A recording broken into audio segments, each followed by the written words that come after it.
Hi there booktube, it's Eleanor here, and this is the start of sort of me trying to get back into reviewing books as I read them, because it just means that the ideas and the thoughts are sort of fresh in my mind.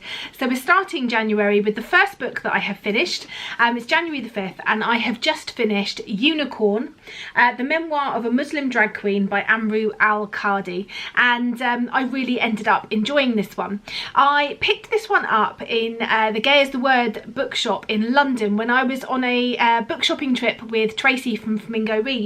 We both saw this and we're both sort of intrigued. I think Tracy may have heard of it before. She sort of pointed it out to me and we read the blurb and it just piqued our interest. I myself have newly become fascinated and intrigued by drag, having watched RuPaul's Drag Race UK, and then following on from that going back and watching some of the original sort of American RuPaul Drag Race, and just finding the whole world of drag a really interesting and fascinating sort of form of expression and identity and entertainment, and really found myself loving it. And so when I saw this, I thought it sounded like it was a really interesting story of someone's personal journey to drag. So in this memoir, Amru talks about growing up in a Muslim household and feeling different, especially as he is a twin, so he was feeling very different to his brother, how he felt like when he grew up his father was almost the parent to his brother and his mother the parent to him, and how he always had these feelings of being different but couldn't quite work out what it was that made him different to other boys his age. This book touches on so many different areas over quite a large span of Amru's life, and we do look at this sort of less than supportive, he's got less than supportive sort of family network with his identity, which eventually leads to mental health and self-esteem issues. So we follow him from his childhood with things cropping up, which all as he looks through it in a sort of a lens of where he is now, can see how this has all been touched. It is all sort of related to his search for identity and acceptance. He became obsessed in his younger years with gaining straight A's and being a straight A student, and would work tirelessly to achieve this sort of perfect academic score. He then goes off to Eton and Cambridge, which is where his sort of drag career sort of began, and where he was managed to explore his sexuality, his identity, and be freer, being away from the sort of restraints of the Muslim family household. It touched my heart when I heard him talk about his family and how they couldn't accept him and the things that they said to him, and I just felt his inner strength is amazing at the way that he railed and pushed back against that and said, no, this is me, you accept me or you go away. And I just thought that was a really brave thing to do, and really searched for his truth and his who he wanted to be. And ultimately I feel like at the end of this it's quite a positive book in showing how people had changed, and learning to accept what you can expect from certain people, and how much you're going to get from certain people, and accepting that there is a limit to you know, some people's support and ability to form these relationships with you. I really loved Amru's relationship with his mother, and this sort of idolization of her, and how he wanted to be her almost, and how his drag style, he says, often mimics his mother in many ways. And there were some very nice sort of anecdotes in there of him talking about times with his mother and things. One of my favourite, which stands out, is that she was going to this wedding and he'd booked her onto EasyJet, which she'd obviously never been on before, and she turned up with like all of these suitcases, and it had caused this big old kerfuffle at check-in, and she'd been like, this isn't EasyJet, it's difficult jet, or something like that. And I just thought that was really funny. Yeah, just some really lovely little anecdotes in there. And I think as well that ended up touching on not just Amru's life, but also what it is to be a woman, being in a Muslim household, and sort of a gender thing within the households, and the way that women are treated as well. I also thought it was very interesting, this talk of sort of hypocrisy. Amru discusses in here seeing all sorts of things, these children or young adults or adults going out and living these lives with drug-fueled sexual encounters and all sorts of things that would be deemed, you know, alcohol and all those sort of things, which are, you know, a big no-no, and doing all that in sort of secret, and then the next day turning up at a wedding and dressed properly and behaving in a certain way, and how there's a lot of deception involved in that people are doing things, but the public perception is all that really matters, and what you are sending out into the world in public is all the, you know, behind closed doors is okay, but don't let anybody else see, which I think, you know, must be so damaging to people's psyche and people how people live. I just, yeah, not being able to live your truth must be really difficult. So as I say, I really enjoyed this. I really enjoyed reading it, listening to the audio, which is narrated by Amru, which I thought was a really nice way to do it. The only thing I feel like was missing, I wish there had been some photos or some more some pictures in here. I ended up googling, you know, often in a memoir you get like a section in the middle where there's some photographs and things. I think that would have been quite nice, but I looked up some myself and went onto Amru's Instagram, which I really enjoyed, and also looked up, Amru was instrumental in setting up this drag group called Denim, and if you look it up, they made a music video and I loved it. I thought it was so good. It was very Spice Girl-esque, and it was really, really good. I really enjoyed it. So it's definitely, Amru is someone that I will be looking out for in the future. Yeah, so a good 4 stars from me on this one, and I look forward to reading some more non-fiction, perhaps more drag queen non-fiction this year, but I'm pleased that this was my first book of the year, and I'll come back to you when I have another one to talk about. Hi guys, so I've just finished my next book, Say You Still Love Me by K.A. Tucker, and oh my god, I couldn't put this one down. It was everything I was hoping for in a second chance romance. This is the pick that I had this month, or this time round, for Romanceopoly, which I've decided to take part in. I'll link down below the organisers' announcement so you can find out more about that and download anything you want if you want to take part, but this one gets me a property because it is a second chance romance, and I was keen to read another K.A. Tucker book, so I'm really pleased that this one fit the bill for that. It's about our main character Piper, and we're splitting between dual timelines here. We are flitting back to her time when she was 16 and she was a counsellor at a summer camp for the first time. Coming from quite a privileged background, or a very privileged background, she went off to this summer camp at the request of her mother to sort of show her, you know, how other people live, and to remind her of, you know, of being a real person and not getting sucked into sort of everything to do with the money. And then things happen during this this summer. She meets a boy and there's this epic romance, and also other things where there's secrets that we sort of uncover as we go through the book. And then the other timeline is the present, which is sort of 13 years later. She's now helping run her father's company, and she is working one day and she sees a new security guard at work, and it turns out to be this boy who she had this romance with, who she hadn't seen, and it sort of starts to unravel secrets and unravel feelings and relationships, and I just thought this was really good. As soon as I finished, I was really struck. I couldn't decide between a 4 or 5 stars, and I think I'm gonna have to give it 5 stars. I think what really pushes it into that 5-star is it's a really grown-up book.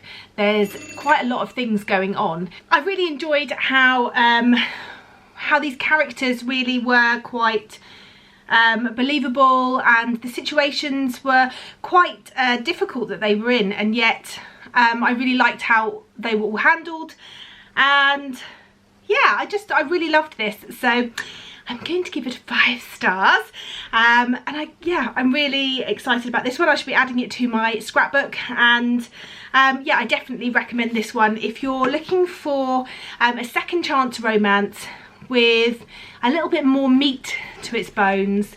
Then this one is definitely one that should be on your radar. Hi guys, so it's now another day gone by and I've read another book, so I seem to be back on a bit of a roll. I've just finished The Holiday, which is by T.M. Logan, and this was one that was actually one of my subscriber recommended books. This was recommended by, now I apologise because I know that this name can be said two ways, but I think it's Mia Casey, and she recommended this one as one that she'd given 5 stars and one that she thought that I would enjoy. And I did really enjoy this one. I don't really read many sort of contemporary thrillers. I occasionally dabble in thrillers, but they're not really a genre that I would necessarily read, but this one definitely kept me gripped. It's set in France, and it's about 4 friends who've grown up since university together, 4 female friends, and we're mainly following the perspective of Kate, one of these friends, although there are a few sort of perspectives that come in there, her son and a couple of other people. But we're following them on this holiday. They've gone with their partners and their children to this villa in France for a week, and there's all sorts of sort of mysteries and things going on, and things people are keeping secrets about, and hints that different things are going on, and one of the main things which we find out from the very beginning is that Kate is Kate has this inkling that her husband is having an affair, and she thinks maybe he's having an affair with one of the other 3 women, one of her 3 friends, and so she's sort of debating and trying to work out what's going on there. And then there's also sort of other things going on that sort of start to unravel as you read the book. Now, I don't want to say too much more than that, because obviously the whole point of a thriller in this type of book is that the sort of twists and turns make these reveals as you read on. I mean, I can say that this is really readable. It was easy to read. There was nice short chapters, which I think with these sort of books is really good because it really pulls you through the story. I liked the characters. I thought they were interesting. I think for me what let it down is I wasn't so keen on the ending. I didn't hate it, but it just wasn't as wowy as I was hoping. And I just found some of the characters a little bit too much. I'm not 100% sure I believed them, and there was one of the characters who really grated on me, and then their sort of development towards the end I didn't like, because I just thought it was a little bit of a cop out. I don't know, well, it didn't work 100% for me, but that's not to say I didn't really enjoy it, and I didn't sort of come away with it feeling let down necessarily. It didn't quite get to a 5-star for me, like Mia. But thank you so much for recommending this for me. I'm really pleased that I did read it. So that's The Holiday by T.M. Logan, and I give this one 4 stars. So I'm now off to pick another one to read off my TBR for the month. I'm doing really well. I'm sort of back on a roll of reading and really enjoying it, so long may it last, and I'll come back to you again soon with a wrap up and a review of another book. Hi guys, so I have now finished my next book, which is Foundry Side by Robert Jackson Bennett. I have to admit there was quite a lot of time here that I thought I wasn't going to read this, mainly because of its size, and it just goes to show, I mean, this is the one that I picked this month for my big book sort of project, and it really did give me the push to pick it up. And from the first sort of 100 pages, maybe a little bit less than that, I was like, I'm not going to like this. I'm actually going to have to DNF it. And I thought, now I'll push on through. I was listening to it on audiobook, so I decided to just devote a whole hour to sitting and listening to it and sort of just give it a good go. And lo and behold, as with all fantasy and science fiction, that is a big, big daunting book. If I give it a long period of time in one go, so if I sit down for a whole chunk of time and really just let myself get into it, I love it, and then I'm hooked and I can't stop listening. But I think it really does need those longer chunks of time. I don't think these sort of books are ones that you can just dip in and out of for 10 minutes here and there. It just doesn't work. You need that time to really soak up what's going on and really get stuck into the story. This one is a more fast-paced story than some fantasy, but it definitely needs that time to immerse yourself in the world, because there is quite a lot going on, and there were times where I got a little bit confused, but it slowly started to sort of sink in and make sense, this whole magic system. So we're following Sancha. She's our sort of main character really in this, and she is a thief. She does these sort of hired jobs, and she works for anybody really that will pay her, but we know she's got a bit of a troubled background. She's escaped from slavery. We know that she's got this ability where she can touch things, inanimate objects, and she can sort of sense where they've been, or the things that have happened to them, or where they were formed, and she's always had this sort of ability. And then she gets sent on this particular job to steal this particular artifact, and it turns out that this sort of set's unravelling this big sort of conspiracy, and we learn about ancient magic, and we learn about this idea of scribing humans, and there's all sorts of things going on, and she gets caught up with this sort of band of people she has to get together to try and sort of save everybody in some respects, and you uncover sort of plots and secrets that people have been holding, and I just really enjoyed this idea of so the idea is that you can scribe, etch these things onto these objects, and it makes them do things that are different to what they would normally do, so sort of against their usual usages, I suppose. So for example, there's a man that's got this sort of baton, and at the end of it he has like what I can imagine is like a ball,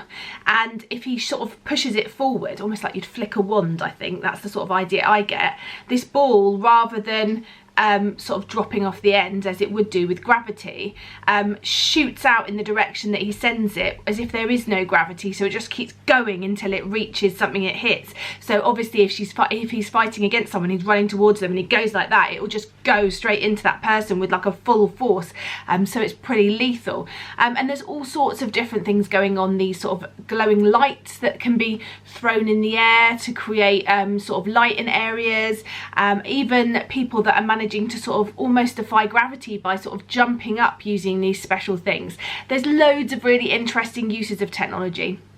And throughout this whole thing, we're also uncovering this sort of backstory of a time before, and where this sort of scribing ideas come from. And I just thought it was really clever and really interesting. And I'm looking forward to sort of seeing where it will get taken, because it is going to be a trilogy.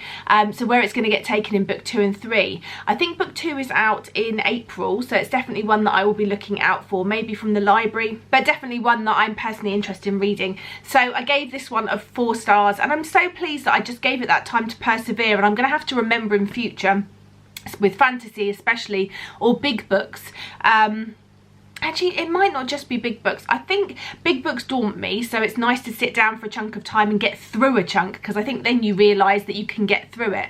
But I think with fantasy and science fiction especially, giving it that chunk of time in one go is really going to help me, and maybe I'll set that as a sort of standard for now, that I need to read for sort of an hour when I start a fantasy or a science fiction, just to really get into it, because once I'm in, as I say, I just can't stop reading. So a good 4 stars, and definitely one that I would recommend. And I will, I think, wrap up here this one of my recent reads, because there's quite a few that I've talked about now, and I'll try and record some more when I have read some more.